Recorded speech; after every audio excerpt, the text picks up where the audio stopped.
The doctor said that she'll be fine. We just have to keep a close eye on her. I know, honey, but what if she gets out of control this time? What if we can't save her like last time? What if... Listen, darling, that's not going to happen. Something like that's not going to occur again. I hope you're right. The filly slowly turned her head to the side, a tear rolling off her cheek as she listened to the hoofsteps of her parents fading into the distance. Their conversation was having impacts upon her heart and mind while she laid there, head buried into her pillow and sobbing softly as the salty liquid of it poured from her eyes. She knew the pain and fear she constantly put upon her parents, the constant worry for her life, the tireless nights of staying awake and taking turns watching over her so that she couldn't hurt herself like the first time. The filly jerked her head to the side as she tried to fling the memory of her mother's face when she came back from her dream out of her mind. Shake away the remembrance of that horrible night as her parents cried in the ambulance at her side, holding her hoof and telling her that everything would be all right, with tears in her eyes. The hatred, wretched feeling of the sand pony lightly sprinkling the dust in her eyes came almost too quickly for her, constantly pinching herself and giving herself the occasional slap in the face to try and fight the urge. The want to drift off and expose her mind and body to those awful inner demons that controlled her unconsciousness, as her psychiatrist would say.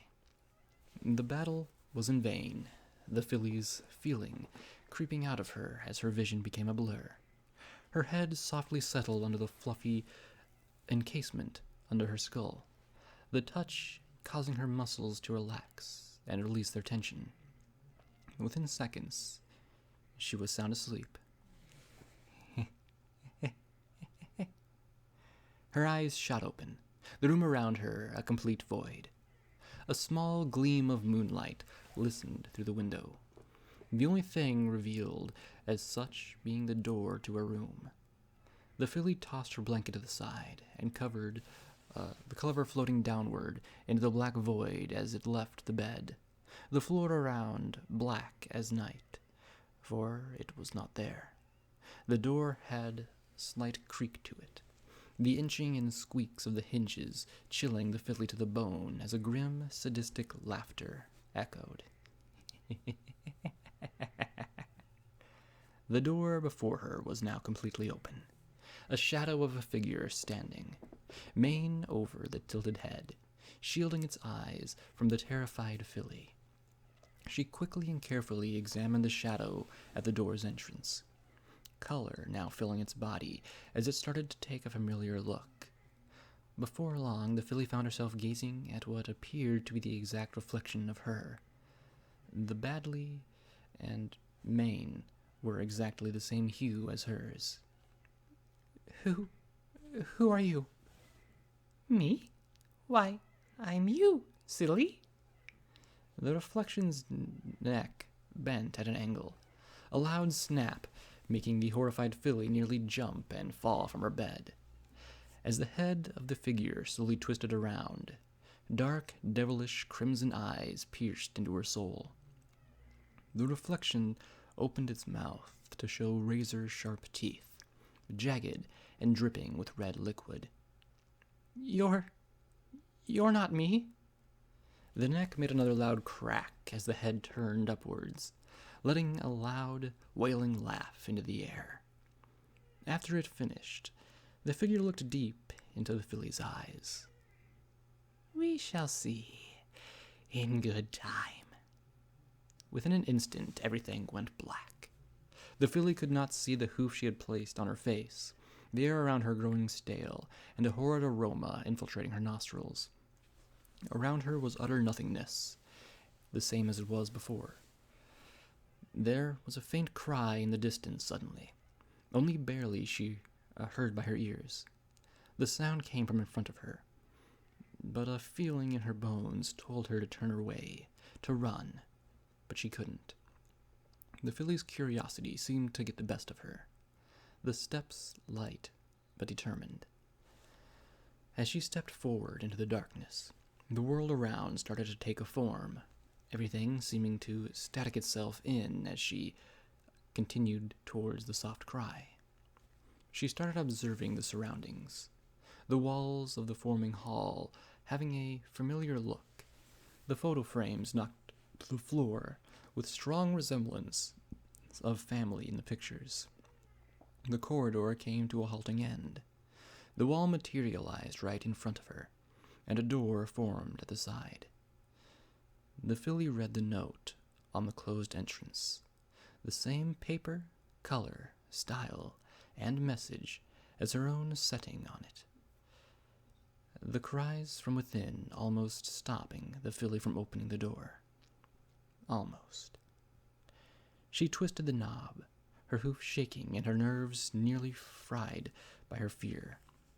As she exerted a gentle force upon the door in her path, a heavy breathing was felt on her neck. Her body tensed as she continued to open the door. The breaths mixed with cries, leaving her state of thinking in complete disarray. When the door was finally opened, all that was revealed was two ponies, a mare and a stallion, both hunched over a bed, crying. The filly took a step forward, one hoof outwards, towards the oddly familiar ponies who stood, wallowing in sorrow over a bed's edge, for a reason that only if the filly had known, she would have just turned away. Her creep to the bed felt like an eternity, the air around her in complete stillness, as she continued closer to the pair of sorrowful ponies who bellowed in their misery. Silence befell the filly as she finally reached the edge, the pair disappearing, vanishing before her eyes before she was able to see their faces. But this did not hinder their cries. She looked at the bed, the sheets of great resemblance to those of hers, as a figure from underneath the coverings lay still, motionless. The cries became louder as the filly slowly took her hoof and grasped the quill's edge, taking a gulp as she summoned the courage to bring the muscles within her foreleg to pull back the covers. The room around her grew darker as she pulled back upon the top sheet, her breaths becoming slightly more rapid as the maniacal laughter grew even louder. The figure underneath started to stir. Her thoughts started to race, her body tensing as the chill of a faint breeze passed over her coat, her teeth hurting by now, how hard she was gnashing them together. Just as the edge of her coverings started to expose the unknown figure from within, the mane just started to become clear. The bed vanished, sadistic giggles echoing all around her. The filly started back, her hind hoof going down a place firmly to the ground that was no longer there as she began to lose her balance, and eventually fell, the air rushing past her as she descended into the blackness below, her eyes closing and her body fading. The filly awoke within her kitchen, the warm, soft smell of eggs and toast filling the room as she glanced around in every direction. Her father sat across from her at the small, round dinner table, with the newspaper covering his face, and her mother was over at the side, face hidden at an angle as she appeared to be cooking at the stove. "I just had the weirdest dream. Everything was dark and scary, and a lot of creepy stuff happened, but it was just all in my head, I guess." "All a dream, huh?" The voice came from the direction of the figure that resembled her mother. The young filly slowly turned her head, half the kitchen now in a dark ruin as she looked at the figure in horror. The pony before her had the body of her mother, the same color and figure, but slightly tinted with gray and with scars all over. It turned its neck to show a horribly mutilated face, its jaw removed, and the eyes gone. The filly jumped from her chair across the table and crashed onto what looked to be her father with the same results. She leapt from the stallion and dashed towards the back room in hopes of running to the backyard. As soon as she threw the door open, what she saw sank her heart into a bottomless pit and caused fear to spread throughout her body. She stood staring at the very middle of what appeared to be a vortex, swirling with red and black smoke as lightning and loud shrieks of pain emitted from its bowels. The filly turned, the two ponies who resembled her parents slowly coming closer to her. She thought upon her options, the choice to either jump into the vortex or to allow the two ponies before her to catch her. She looked around, eyes darting back and forth, within her own kitchen as she searched for something to help her. To her left, just right beside her on the counter, was a butcher's knife, sharp as a double-edged sword. Without thinking, the filly grabbed the knife and hoof and stood ground at the door. The pair of ponies suddenly hesitated, but started to put their forelegs up, as to tell her to drop the blade. They edged a bit closer to the filly, who stood, ready to pounce. Something inside of her told her to put the knife down, to not hurt these monsters in front of her. She looked at the blade with grief and closed her eyes.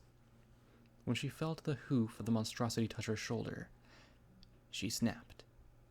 She swung the blade in her hoof as it sliced into the neck of the pony that resembled her mother, and quickly jerked back and caught the chest of the one that resembled her father. The blood of the two spurted out onto her, the feeling of which felt all too real. The vortex behind her closed, and the room around started to turn back to normal. The air still held fresh the smell of eggs and toast, as the scars from the pair started to vanish, their bodies taking back form, and faces becoming normal. The filly gazed at the two lifeless bodies of her mother and father, both bleeding out from the wounds she created. The blood of them had drenched her coat as she stood there, trembling. She lost feeling in her nerves as her legs gave away, tears rolling down her cheeks as she let out a loud scream. The crazed laughter echoed once more as everything blacked out. The filly threw her head up from her bed, the morning light from outside shining through the window pane. She looked at her hooves and observed her surroundings. She stood up and headed for her door, slowly opening it and carefully walking into the kitchen where her parents awaited her, returned from slumber. As the filly left the room, the voice let out one last chuckle, and stating one last phrase. One day, my little one, one day.